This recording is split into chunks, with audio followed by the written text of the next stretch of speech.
iHeart, get ready. Fantasy football is here. Welcome to the Full-Time Fantasy Show. FullTimeFantasy.com is home to the Fantasy Football World Championships and the best players in the world. Real money winners giving their secrets to help you win. Now exclusively on iHeart. This is the Full-Time Fantasy Show with your host, the one, the only, Dr. Roto.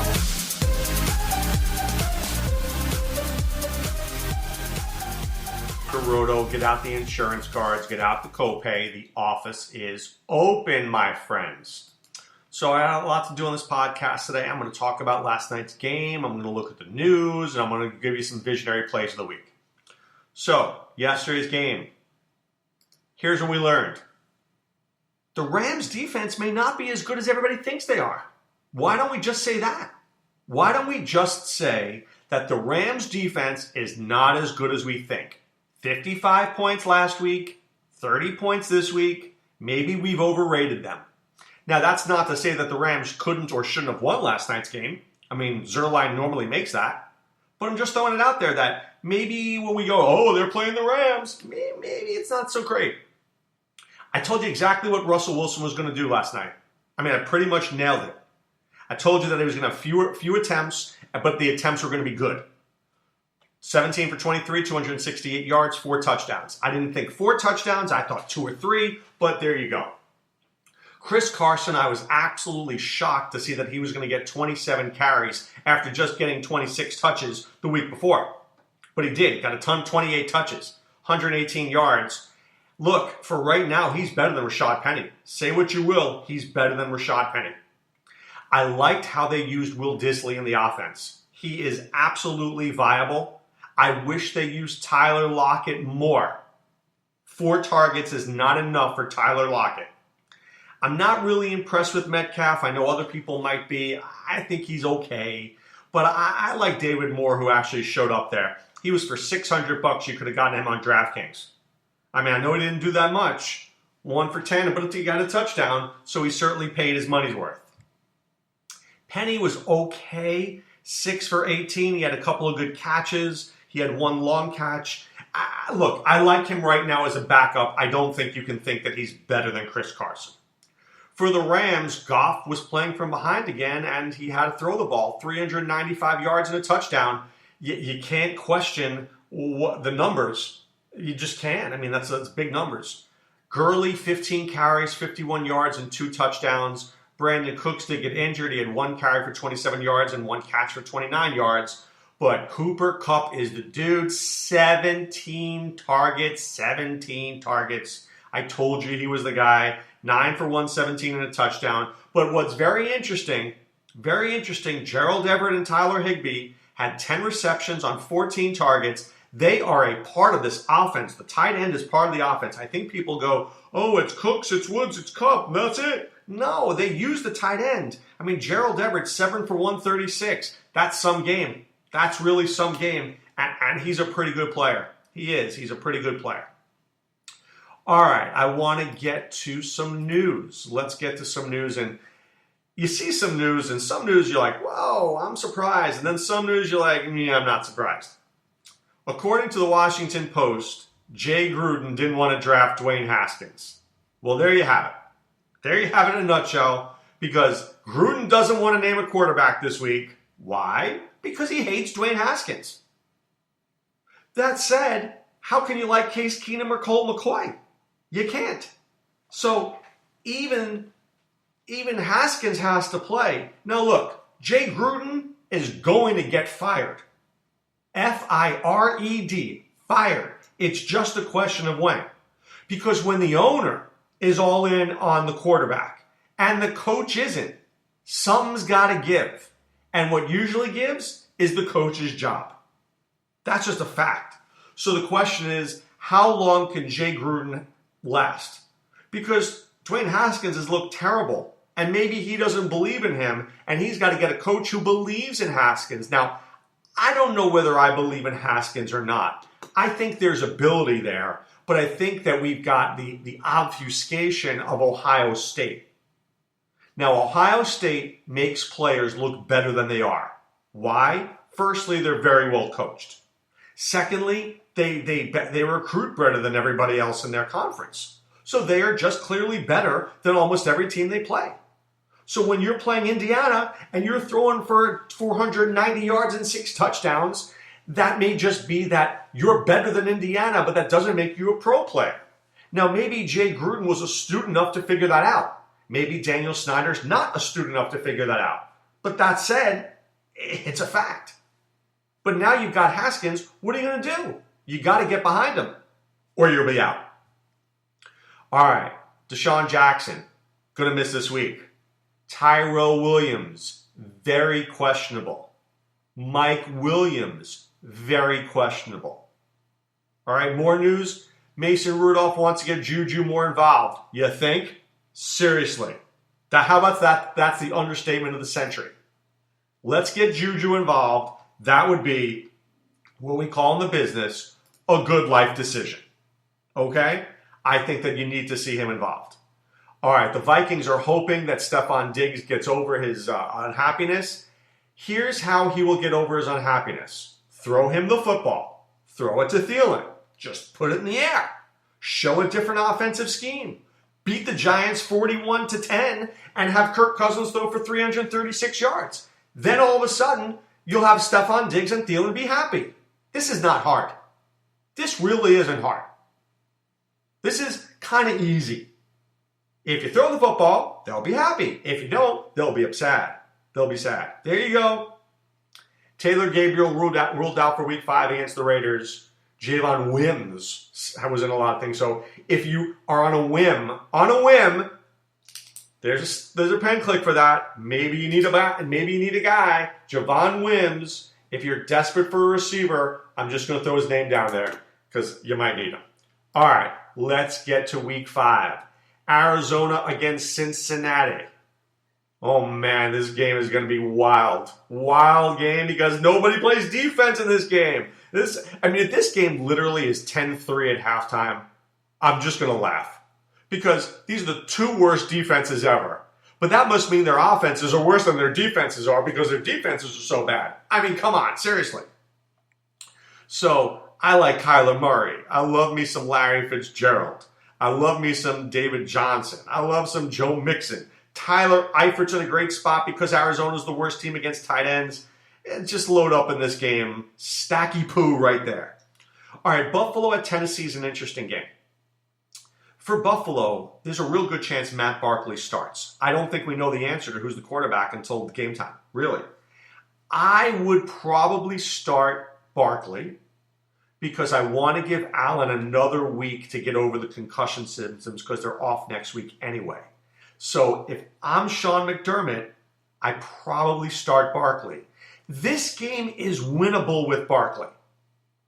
All you need to do is score on Tennessee, and then Tennessee is like, oh, I don't know what to do. Mariota's got to throw the football. Ah! Right? When they're winning Tennessee, they know what to do. Henry, Henry, Henry, Henry, Henry, Henry. Right? It's an easy offense. So if Buffalo can get out to a lead, they can win this game. They just have to get out to a lead. For Tennessee, I'm all in on Derrick Henry. If they get out to a lead, he gets 25 carries. So you got to love him.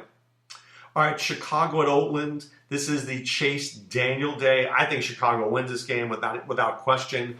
I mean, I know that Taylor Gabriel's not there, but seriously, who cares? I think you've got David Montgomery. You've got Allen Robinson. You've got Oakland dealing with a Tyrell Williams injury. You don't have Tyrell Williams. You have J.J. Nelson. Hunter Renfrow. That's a big mess there. You do have Darren Waller, but temper your expectations with Waller. I've got to think that Chicago stops them. Let me see something here. One moment, please. Please hold. Tight end. Chicago against the tight end. They're pretty good. I don't know if this is a Waller week either. I might be wallowing with Waller. Okay, Tampa Bay at New Orleans.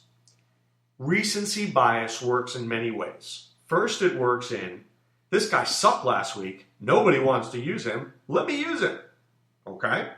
It also works in, this team was really good last week, but they're really not as good as we think they are. Maybe I don't want to use them. I think people are overrating the Tampa Bay Buccaneers. I just have that feeling. Look, they played very well. I'm not going to say they didn't. They played very well. But now you're playing the Saints. And the Saints defense, pretty darn good. They're not the Rams. We saw the Rams defense, suspect. Saints are tough. So I don't know. I mean, of course I'm starting Godwin. Of course I'm starting Mike Evans. Of course. But do I love Jameis this week, or do I just like him? I think I like him and not love him. Just throwing it out there. For New Orleans, let me give you a sneaky play. You know Mike Williams. You know Alvin Kamara. How about Jared Cook? Tampa Bay is the second worst team in the league against the tight end. Maybe this is a Jared Cook week. Just mentioning it. All right, Minnesota against the Giants. I'm all in on Minnesota this week. I think this is Cousins to Thielen, Cousins to Diggs, Cousins to Cook, Cousins to Cousins to Cousins to Cousins. And if they don't do that, then Mike Zimmer needs to get fired. Because if they lose this game and they don't throw the football well, it's a problem.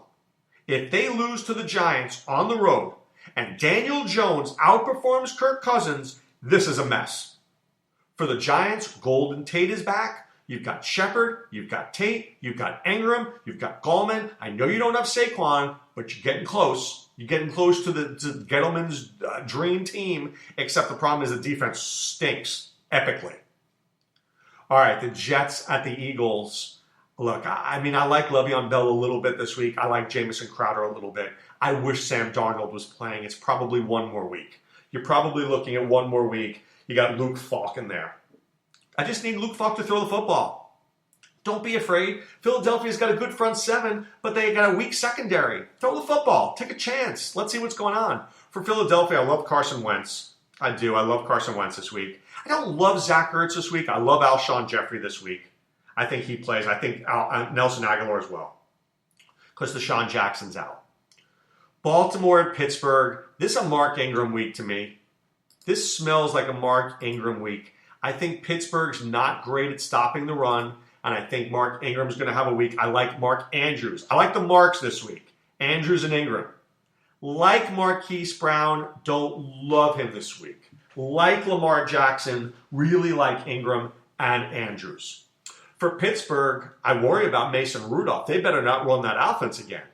I think we'll see some Samuels. I think Samuels earned more playing time. Maybe he splits some time with James Conner. I don't love James Conner this week. I think Juju has to be in play. They have to find a way to give him the football. And Deontay Johnson's real deal, so it'll be interesting to see how he does against Baltimore.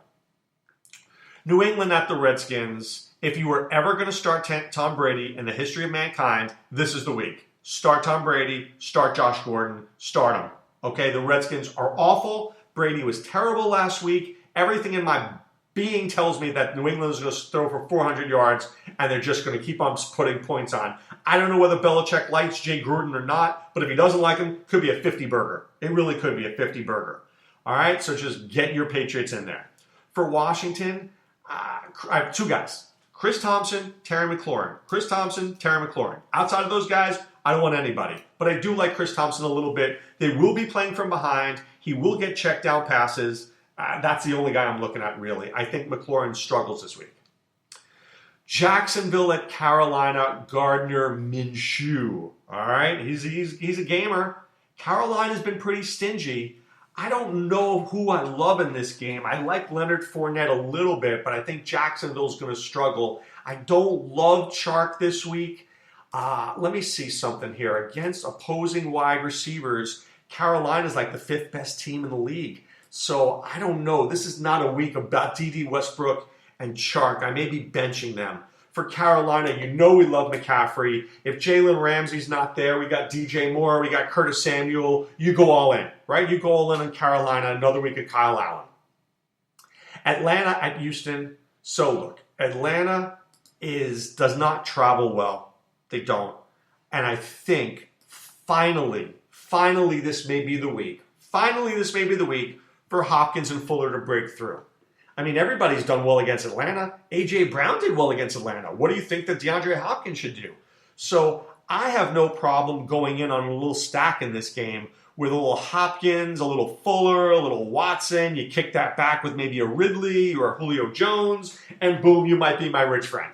Just throwing that one out there for you. I don't like the running backs in this game. I like the receivers in this game. For Atlanta, I like Julio. I like Hooper. Houston, always